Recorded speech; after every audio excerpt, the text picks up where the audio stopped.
Next on the news. This is not our movement. Protesters from both sides in front of the Supreme Court ahead of a key ruling on the future of Roe v. Wade that's coming soon. Also, a big step forward for a new federal gun control proposal, why its full passage may not be a guaranteed thing. And we have gathered here with joy to dedicate a new altar by celebrating the Lord's sacrifice. The celebration to mark the blessing of the new altar at a church in Queens. And an emotional day as parishioners get their first glimpse of some breathtaking and diverse portraits lining the walls of St. Francis Xavier in Brooklyn. Plus, call it a gas price glitch, the drivers at one station who decided to cash in on a mistake. I'm Christine Persichetti. Current News starts right now.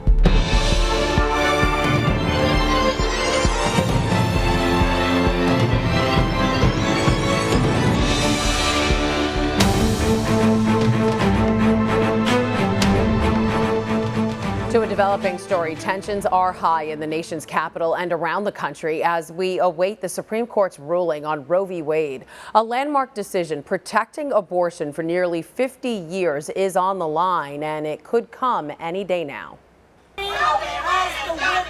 Dueling protests outside of the Supreme Court Monday. Police kept pro-lifers on one side of the sidewalk and pro-abortion activists on the other. This as the justices get ready to release their opinion on Roe v. Wade. It seems more likely than ever that it'll be overturned following a leak of a draft opinion last month.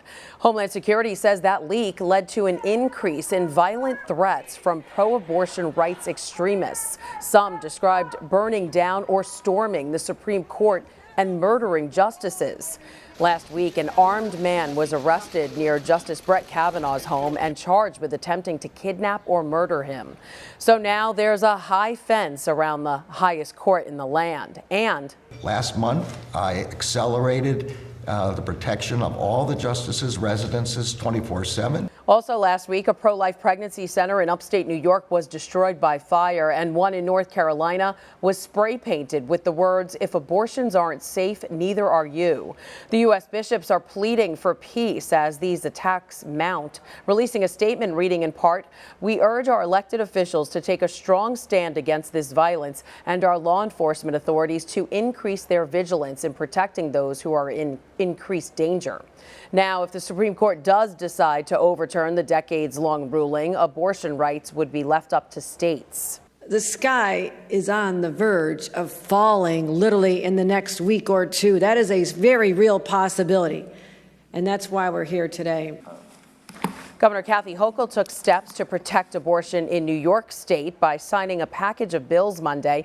They include protecting women who visit New York to get an abortion and protecting medical professionals who perform the procedure from lawsuits and criminal charges. The women of New York will never be subjugated to government-mandated pregnancies.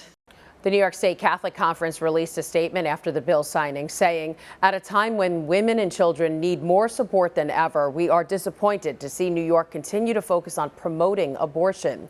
This package of bills seeks to encourage abortion tourism rather than helping women and children who may be in need.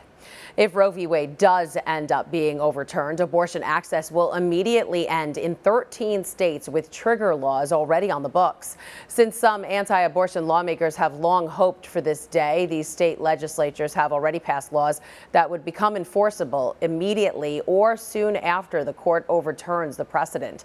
In addition, there's speculation that as many as 26 states could ban abortion in the days after the anticipated ruling. The procedure is not uncommon in the United States, but research shows the rate is falling. Americans are having half as many abortions as they were 30 years ago. Yet the latest estimates found that 25% of women will have an abortion in their lifetime. So who is the typical patient? Studies show they're most likely to already be mothers. They're unmarried in their late 20s. They are likely to have attended some college but have a low income. According to CDC data, in 2019, Black women made up the highest percentage of all reported abortions. In a Current News special report, I take a look at abortion numbers numbers among people of color and how the numbers may not always tell the whole story. That's coming up later in this newscast. Sunday was the Feast of the Most Holy Trinity, and to celebrate, Bishop Robert Brennan joined the Blessed Trinity Parish in Breezy Point, Queens, as they dedicated their brand new altar. Using incense and oil, Bishop Brennan blessed the altar at St. Thomas More Church, and at the end of the Mass, the bishop called the ceremony a rich experience for the church and an important milestone for the parish. I hope you'll be able to say, I was here when that altar was dedicated. It's part of our life, part of who we are as Catholics, and like I said, it gets us connected to the Lord Jesus Christ. According to the church's pastor, Father Michael Gelfand, the new altar is just the latest addition in the sanctuary's renovation. This past weekend, the Church of St. Francis Xavier unveiled and blessed the diverse portraits of 12 saints and religious leaders who were Black, Indigenous, and people of color. The Manhattan Church decided to incorporate the portraits into the parish as a way to better reflect the community. Just a few of the saints represented include St. Lorenzo Ruiz, a Filipino priest who was martyred in 17th century Japan, and St. Josephine Bakita, a formerly enslaved woman from Sudan who later became a nun.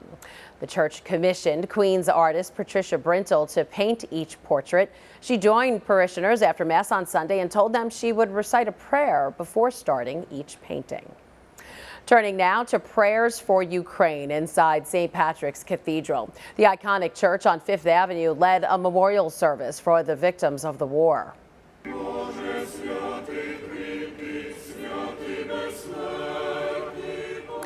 The Ukrainian chorus Dumka of New York sang a traditional service for the deceased. The prayers were led by New York's Cardinal Timothy Dolan and Ukrainian Catholic Archbishop of Philadelphia, Archbishop Boris Gudziak, in both English and Ukrainian.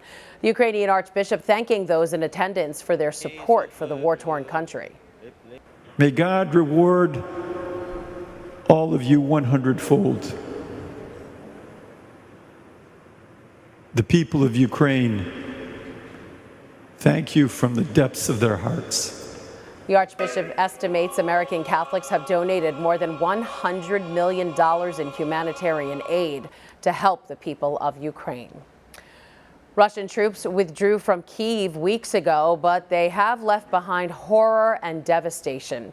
Now volunteers are working to recover what was lost and make those decimated areas livable again. Selma Abdelaziz is in Myla, Ukraine, and has more on the cleanup efforts. This was once someone's home, a place where children played and families gathered. Now this group of volunteers is working hard to restore what was lost. I feel that we are really gathering. You're unified. Unified, yes. We are together, and we know that it's our home, and all Ukrainians understand that we need to rebuild. Hundreds signed up to join more than a dozen cleanup operations across Kyiv suburbs, launched by charity group District 1. We are all different, like we have different age, different interests, but we work here together as one. This tiny village of Mila became a front line overnight when Russian forces barreling towards Kyiv fired wildly at apartment blocks in their path. The rounds set the building's roof ablaze and destroyed the upper floors. 77-year-old Popova was the first to return to the building. Her apartment was largely spared. I believe in our army, she tells me, and there's no place like home. When you're at home, the walls calm you down.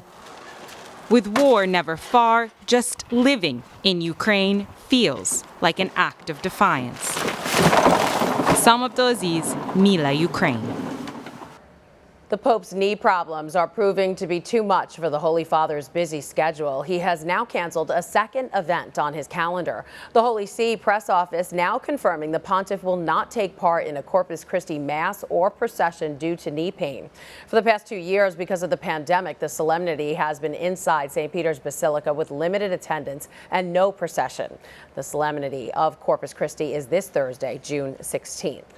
The Holy Father recently decided not to go on his upcoming trip to the Democratic Republic of Congo and South Sudan due to that knee pain. On Sunday, Francis apologized to the people of those countries. Carissimi, con grande dispiacere, a causa dei problemi alla gamba, ho dovuto rinviare la mia visita nei vostri paesi programmata per i primi giorni di luglio.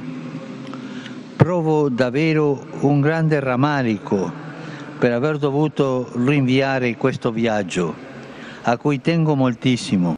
The Holy Father said Monday he intends to celebrate Mass with Rome's Congolese community on the day he was set to be in the capital of the Congo.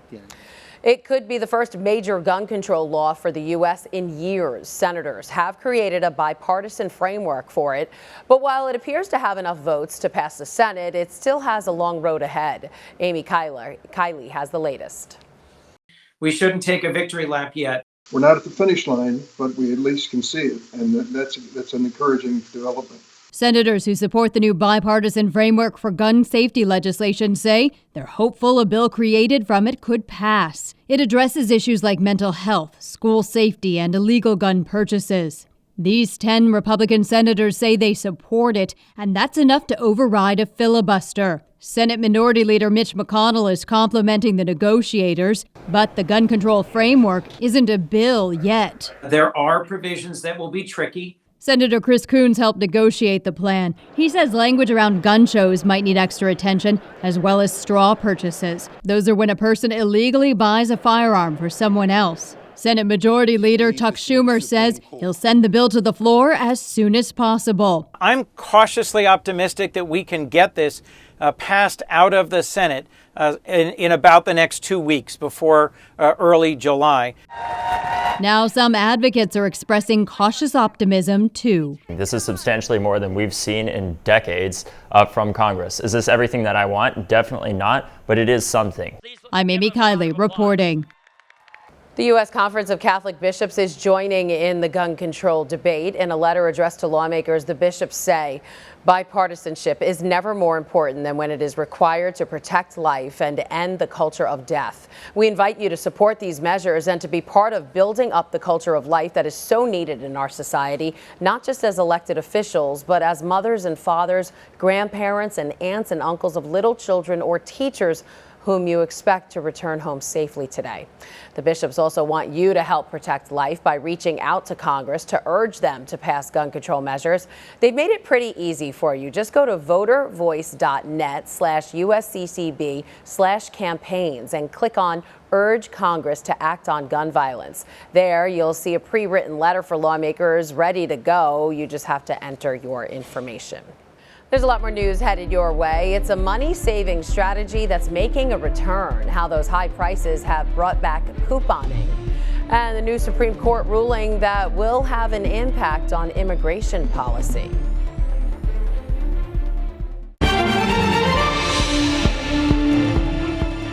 With prices skyrocketing at grocery stores and gas stations, many people are turning again to couponing to find deals and save a few bucks. Evan McMorris Santoro spoke with one mother hunting for deals who says it's a necessity. Darina Carter, mother of 4, law enforcement spouse, regular person, until she spots a deal. I have my coupon right here, so I'm going to get 2 of these. So for 2 toothpaste, I paid $4.58 right here. And then when I paid for it, I end up getting $4 of points back. So with the $4 of points, I decided to get Friday night dinner for the kids. These were buy one, get one free. Did you ever think that you'd be one of those people, like those people on the internet who, like, before they go shopping are like checking in a bunch of apps and looking at all this? It just seemed like so much work. No. Things have changed. What's behind door number 2? This will be some summer clothes. We have some swimsuits. They all have tags on them. These, believe it or not, were a penny. Okay. How to create an extreme couponer in 2022. Take one mom and add inflation. Prices remain near a 40-year high. I can tell from having the same budget that I had before all of this, I would get less. It seemed like the bags would get smaller and smaller every time. Milk, has gone up tremendously. Just because I'm the sole person that does the grocery shopping, I can tell. It doesn't matter how expensive the food is, we still need tissue, we still need clothes, there was still things that we still needed. And if there was a way that I could possibly cut corners, or if that was able to happen, I started getting more interested. This economy is changing the way some people think about money. Dorena says she's now a couponer for life. I wouldn't stop, not just seeing like this is just proof, like you don't know what's going to happen, you don't know what's coming up. Just to be prepared, I wouldn't stop. I was still doing the same thing that I'm doing. Got to clip those coupons. That was Evan McMorris-Santoro reporting. Another Supreme Court ruling on Monday made it more difficult for immigrants to challenge immigration policies in court. The justices ruled that the government can still detain certain immigrants in removal proceedings without giving them a bond hearing after 6 months. This ruling could also influence the High Court's upcoming decision in the so-called Remain in Mexico case. Right now, Supreme Court justices are poised to decide what should be done both legally and morally to protect the life of the unborn. While the church's stance is clear that abortion is never acceptable, studies show that for some Catholics, it's complicated, especially when it comes to communities of color, where the numbers may not always tell the whole story. It's a matter of life and death. It's no surprise that Catholics are passionate about protecting the rights of the unborn, but misinformation around the issue can sometimes cloud the progress being made in converting more hearts. I think there's a misconception that Black people are some abortion-loving, seeking people, and we're not. Gloria Purvis is a pro-life Catholic consultant for the USCCB's Committee on Religious Liberty and the host of her own podcast. She believes the way we think about abortion in minority communities needs to change.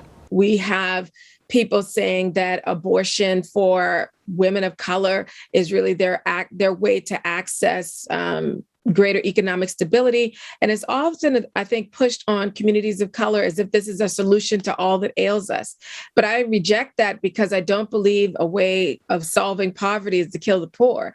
Even though abortions are trending down across the country from 857,000 in 2000 to 630,000 in 2019, low-income women and women of color have higher rates than affluent and white women, according to the National Institutes of Health. But Purvis says that even those numbers could be inaccurate because women with more financial means seek abortions privately, where the actual totals may never be reported.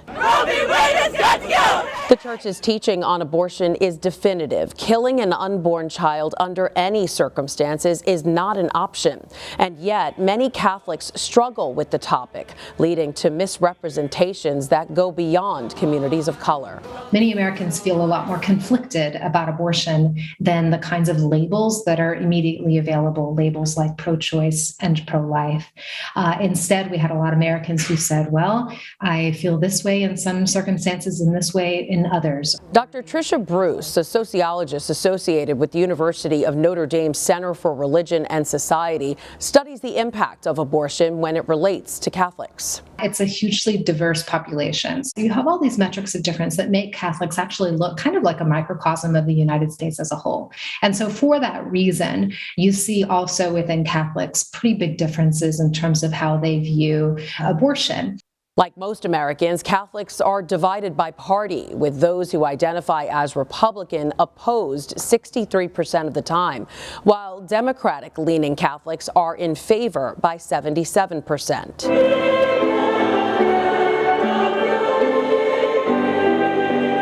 Studies also found that church attendance matters. Catholics who attend Mass more often are more likely to hold a position that's more opposed to abortion than Catholics who attend less often. Most Catholics agree that abortion is morally wrong, just as Americans as a whole are concerned about many issues related to abortion. When we asked them in depth their thoughts about abortion, they brought up not just abortion, but so many other issues, inequality and access to support for pregnant women, or support for families, or support in the workplace, such that people can afford to provide a good life for themselves or for children that they may have. Yes, yes, abortion, we know as Catholics, is a grave evil according to our understanding, but it does not mean that the people who perhaps felt forced or coerced or desperate into having an abortion are themselves evil people. They're just people that were in crisis and need our help, love, and understanding.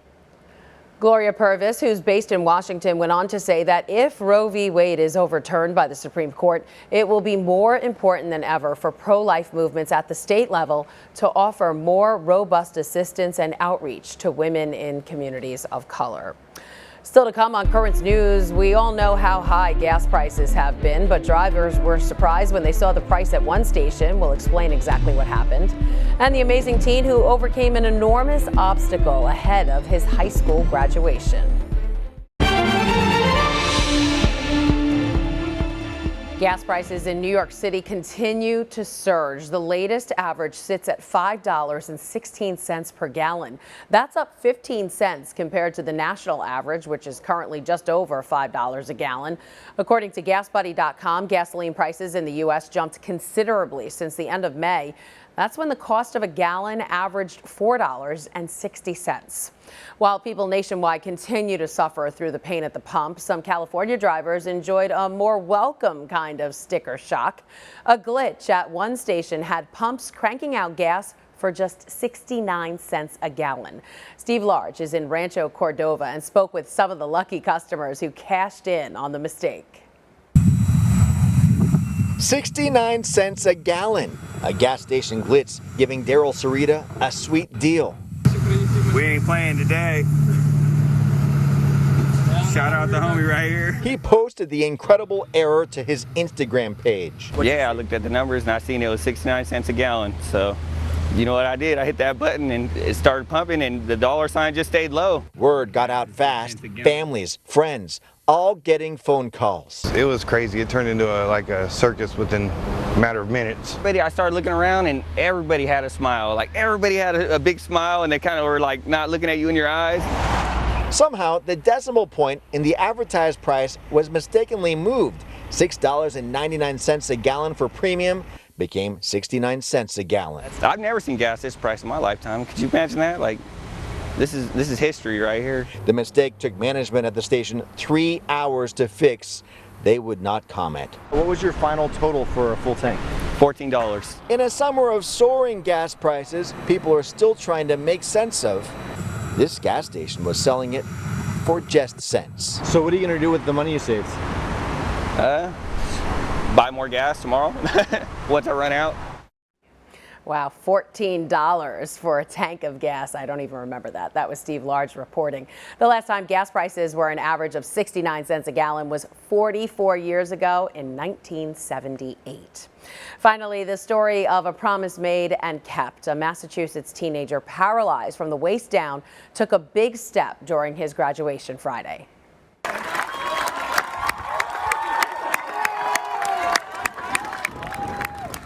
With leg braces and a walker, but completely on his own, Jake Thiebolt finally crossed his personal finish line.